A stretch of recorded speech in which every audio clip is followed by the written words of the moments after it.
you've brought her because she's got a beak deformity and her beak, or part of her upper beak, is growing out to the side.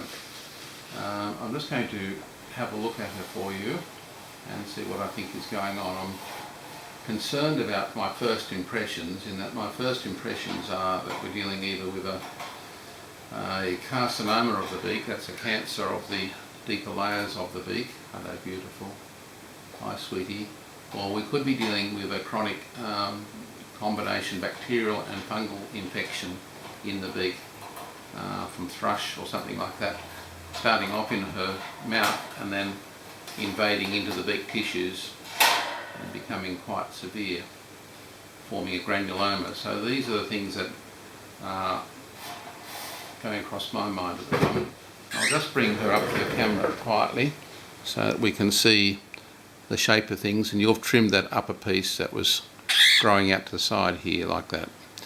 So underneath there is a huge plaque of scab, a huge piece of scab, overlying either a cancer or a fungal infection and bacterial infection. So just quietly beautiful. I just want to have a look at the rest of her. Wings haven't been clipped, which is fantastic. She's got thousands and thousands of creepy crawlies. These ones are not ones that are bloodsuckers, so they're not red, but I can see a faint brown hue in the feathers, and I'll put a little bit of feather under the microscope later on. These are called feather mites, but she's got thousands of them. So they won't show on camera, but they are there. They're very, very tiny. They're more like house dust mites, and they're treated fairly easily. I'm just looking at her powder downs, which are quite abnormal. These feathers across her hips are very abnormal, so we'll take some photographs as well as a video of those a bit later on. That raises another possibility in the diagnosis. So that's her right hip, and we'll just have a look at these feathers on her left hip, which are also very abnormal. So we've got two patches of very abnormal feathers there, and that may be because she's having trouble grooming. I'm just going to explore that in a moment.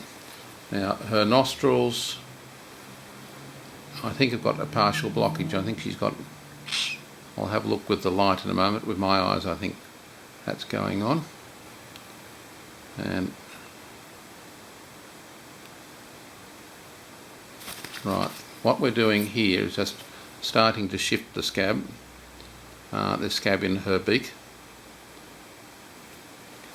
and there is a huge scab coming out of her mouth there. Right, build up of food. It's got food debris stuck in it, in the pus, and other debris. So that's something we'll look at in a moment, and we'll just see what's going on in her mouth, having done that for her. Right, well, that's only a small piece of what's going on. So we've broken the scab into two, but there's a lot more curetting that needs to be done in due course. So we still haven't got to the basis of the scab where we can work out, or get some cells to work out what the real diagnosis is. Anyway, we'll just give her a rest for a moment. Actually, I'll trim a bit of feather off. Okay. I'll have your permission just to trim a tiny little bit of feather. Thank you. Alright, Bubsy. We don't need much. We don't need much. We'll just take a little bit there. Not the whole feather. I don't want to stop you. I'll just take that much. We'll put that under the microscope for you. Just gentle, calm, calm. You're a beautiful angel. You're a beautiful angel. Yes, you are. Yes, you are. I know you're just beautiful. Yes, you are. You know I'm helping you, don't you? Hey, you know I'm helping you. Good girl. Yes, I know, baby. I know.